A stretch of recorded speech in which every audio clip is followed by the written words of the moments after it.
Regimes políticos. Analogias. Analogamente, talvez, pudéssemos comparar regimes políticos com algumas das doenças existentes. A democracia seria algum tipo de doença não absolutamente curável, mas suportável e controlável. Digamos, uma gripe, uma enxaqueca, e até algo mais grave. Contudo, o nível de gravidade das doenças em uma democracia dependeria bastante das índoles de seus governantes. Considerando que em alguns países democráticos, podemos constatar que são tão bem administrados por políticos honestos, os quais, sem temor algum de represálias, transitam livres e naturalmente pelas vias públicas, como qualquer cidadão comum, recebem honorários compatíveis com seus cargos, sem levar vidas de muita abundância, diferentemente da maioria de outros países que adotam esse mesmo tipo de regime político. Países tão bem administrados, que, devido à redução das criminalidades, converterão diversas de suas penitenciárias em hospitais, pois o objetivo maior destes administradores públicos é o bem-estar social. Contudo, quando um regime democrático se corrompe, assistimos a verdadeiros genocídios sociais, com uma fachada atenuante de corrupção, beneficiando seus genocidas responsáveis a penas mais leves, sentenciadas por um judiciário também parcial e corrompido. Para aqueles mais céticos, o regime socialista seria um câncer e o comunismo sua metástase, definitivamente incurável. Para os crentes e religiosos, certa vez, ouvi um grande autor escrever sobre a diferença entre diabo e demônio. Ele mencionava que no diabo ainda existia um resquício de amor, mas que no demônio não habitava empatia alguma. Ele é um caso perdido. Em nossa analogia sobre regimes políticos, poderíamos então conferir que o socialismo seria o diabo e o comunismo um intragável demônio, que nos tentará até o fim dos tempos, quando a salvação chegará e o jogará na fornalha eterna para ser consumido. Felizmente, países governados por demônios não são maioria nos dias de hoje, apesar da tristeza que sentimos pelos cidadãos venezuelanos, bolivianos, argentinos, coreanos do norte, chineses, dentre alguns outros, proibidos de saírem destes verdadeiros infernos tridimensionais. A bem da verdade, por mais honesto que um governante seja, jamais administrará em absoluto com justiça social, porque não existe, na face da terra, nenhum ser humano perfeito. Somos passíveis de ódio, discriminação, ganância, luxúria e toda sorte de defeitos existentes dentro do ego humano, e não há como contestar esse fato dentro da esfera realista e materialista. No âmbito cristão, a carta do apóstolo Paulo aos Romanos, em seu capítulo 7, versículos 14 até 25, relata sobre a nossa impossibilidade de salvação e resistência aos pecados da vida humana neste mundo. Somente um governante capaz de superar as fraquezas da natureza humana e do ego, poderia usar sua consciência para administrar com justiça social sem parcialidade. É o mesmo que afirmar que apenas um Deus pode governar em um regime político perfeito. Tudo isso não significa dizer que países devem ficar sem governantes, pois seria muito pior, mas que há necessidade de muita reflexão com base na ética, na justiça social e no amor ao próximo, para que uma gestão governamental seja a melhor possível, dentro dos recursos educacionais, humanos e naturais que um país possa prover aos seus cidadãos.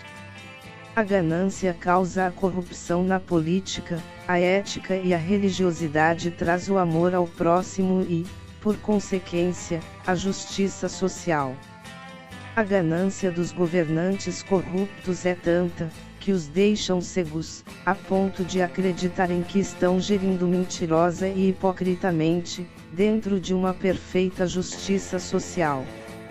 A história, sobre conquistadores autoritários, sejam eles comunistas, nazistas, fascistas, imperialistas, etc., relata eventos genocidas capazes de constranger o próprio capeta.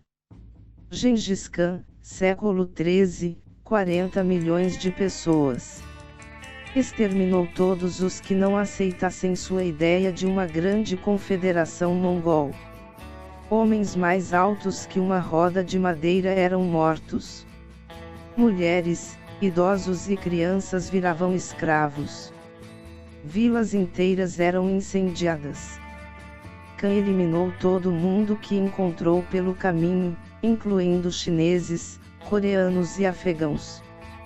Joseph Stalin, comunista marxista, genocidou 27 milhões, nas décadas de 1930 e 1940. O tirano russo adotou técnicas variadas para perseguir rivais políticos. Entre 1932 e 1933, por exemplo, forçou a Ucrânia e o Cazaquistão a exportar todos os seus alimentos, matando os nativos de fome. Populações inteiras de outros países foram desalojadas e exiladas na gelada Sibéria.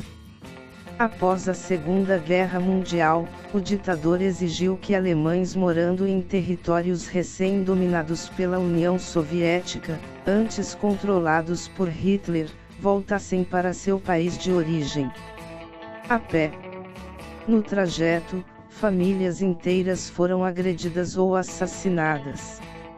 Só na Polônia, mais de 1 milhão de alemães morreram. Hitler, 20 milhões.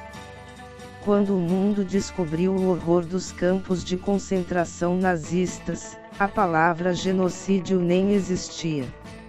Nunca antes, nem depois, um governo organizou uma infraestrutura tão eficiente em matar pessoas. A Alemanha de Hitler dizimou 6 milhões de judeus e 10,5 milhões de eslavos. Também perseguiu guis, ciganos, romenos e sérvios. Mao Tse-tung, entre 45 e 70 milhões. Entre 1958 e 1962, o líder comunista Mao Zedong, de 1893 a 1976, liderou o Grande Salto Adiante, uma reformulação econômica que pretendia transformar a China em uma potência industrial, mas que, no fim, provocou um colapso que levou pelo menos 40 milhões de pessoas a morrer de fome. Entre 1966 e 1969, uma nova perseguição, a chamada Revolução Cultural, caçou minorias, seguidores de qualquer religião e cidadãos delatados por questionar o regime. O país ficou cheio de campos de concentração, e as famílias eram obrigadas a pagar pela bala usada para matar os condenados. Fonte: abril.com.br. O sistema subversivo comunista, apesar de ainda não ter dominado o mundo inteiro, é muito poderoso e deve ter, através dos tempos, eliminado diversos líderes bem-intencionados, que divergiram de seus princípios obscuros e assassinos, como a própria história relata, consequentemente, prejudicando bastante gente que acreditou em suas mentirosas campanhas políticas para ascender ao poder. Quando o comunismo atinge o topo do comando de uma nação, é quase impossível destituí-lo, pois seus comandantes em chefe não medem esforços, por mais destruidores que sejam, para se manterem no poder e, quando perdem, cometem as maiores atrocidades para reassumirem a gestão governamental a todo custo. Somente o povo, em sua maioria, é capaz de destituir em definitivo um governo comunista assassino e corrupto. Contudo, é muito difícil e complexo unir os cidadãos de uma nação, em uníssono, contra um regime político autoritário. Por falar na maioria do povo, o ano era 2018 após um imprevisível deputado federal brasileiro, com 7 anos de mandato entre 1991 e 2018 se eleger presidente da República para a gestão de 2019 a 2022. Seus 7 anos de carreira no Legislativo Federal foram de intensos e frequentes protestos contra todos os tipos de corrupções e injustiças que já ocorriam por décadas nos 3 poderes do governo brasileiro. A um baixo custo, através das mídias sociais na internet, ele se popularizou e conseguiu se eleger sem fazer pactos nem alianças com partido algum existente e, devido a esse fato, só nomeou pessoas capazes e qualificadas para as pastas ministeriais. Exonerou milhares que foram nomeados pelo governo anterior e exauriam verba pública sem produzir nada. Enfim, liquidou com toda e qualquer despesa indevida desperdiçada pelos cofres públicos do país. O ano é agora 2021 e a saga continua.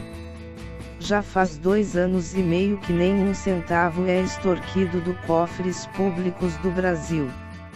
Esse presidente, definitivamente, constitui uma ameaça enorme aos aliciadores do dinheiro público.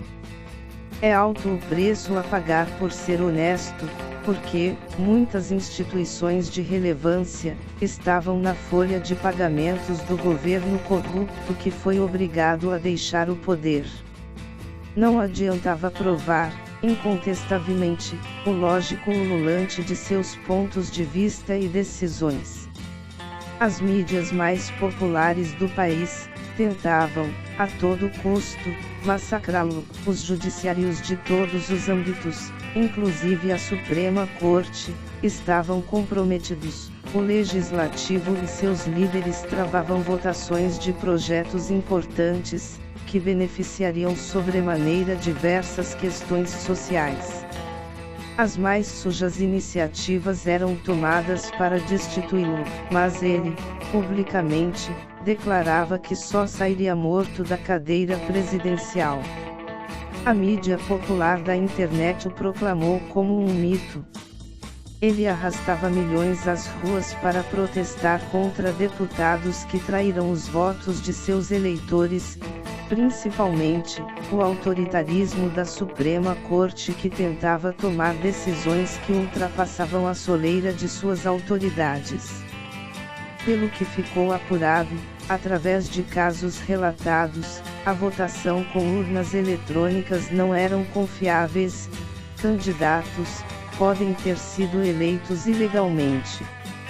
Eu sou uma testemunha viva, pois não conseguia votar na legenda do número deste presidente eleito, depois de diversas tentativas, que sempre me retornava a mensagem nula. Achei uma forma de burlar aquela fraude e votei de uma outra forma, sem acatar o que a máquina estava me obrigando a fazer. Por estes tempos, a briga entre o Poder Executivo brasileiro, o Tribunal Superior Eleitoral, a Suprema Corte e a Assembleia Legislativa, é a implantação de urnas eletrônicas auditáveis, com o Executivo tendo perdido a causa do voto impresso auditável no plenário do Legislativo. Apesar de tudo, o corajoso presidente ainda não perdeu as esperanças e continua na luta. Movimentos e mais movimentos populares se realizam com uma certa frequência e, é imprevisível ainda quem sairá vencedor nesta contenda. A imagem deste presidente brasileiro, foi, também, bastante denegrida internacionalmente pela mídia, com relativo sucesso, pois só quem vive no Brasil e quem procura acompanhar as notícias através de diversificadas fontes de comunicação, podem avaliar o que é verdadeiro e o que é mentiroso sobre esse verdadeiro guerreiro da democracia. Creio que, para o público estrangeiro, o que mais denegriu a imagem do atual presidente do Brasil, foi a queimada em parte da floresta amazônica, pouco após ele ter assumido sua gestão presidencial. Foram acusações ridículas, que envolveram até mesmo o Papa Francisco, criticando um evento que naturalmente ocorre todo ano em diversas partes da floresta amazônica, mas não disse uma só palavra de protesto contra os massacres do povo venezuelano pelo autoritarismo do presidente Maduro, bem do ladinho onde a floresta amazônica queimava de forma rotineira e natural. O mundo precisa saber que os interesses de países estrangeiros na Amazônia estão diretamente relacionados com as riquezas minerais, fauna e a flora, obscuramente negociados com os governos brasileiros anteriores, através de transações fraudulentas, inclusive a extração ilegal de árvores e minérios, taxativamente controladas pelo atual governo federal e seus gestores. Mais ridículo ainda, foi quando taxaram o presidente brasileiro de genocida, indevidamente apontando que ele não queria comprar a vacina contra a Covid-19. A grande mídia espalhou implacavelmente essa mentira e omitiu o fato de que, além da assinatura do contrato de compra da vacina com o fabricante, era necessária aguardar a aprovação da Câmara dos Deputados, senão o presidente poderia sofrer impeachment. Adicionalmente, depois que toda a burocracia liberou a compra, o fabricante da vacina exigiu que no contrato ele ficasse eximido de qualquer responsabilidade sobre os efeitos colaterais do medicamento. Essa é mais uma verdade que precisa ir além das fronteiras brasileiras para que todo o mundo fique ciente disto como um fato. Os verdadeiros genocidas foram alguns governadores e prefeitos, que desviaram bilhões de reais distribuídos pelo governo federal, em vez de comprar insumos necessários para atendimento emergencial dos mais afetados pelo vírus da Covid-19. Muitos morreram em decorrência destes atos criminosos de governadores de estados e prefeitos. A tentativa frustrada de assassiná-lo, ainda durante a campanha presidencial, evidenciou o desespero do governo que o precedeu e as consequências de tudo que ocorreria, quando os escândalos de corrupção trilionárias em diversos setores públicos e privados viessem à tona. Palanfroli autor. A morte do pecado e a natureza humana. As melhores sobras do projeto Humanidade. A história da história.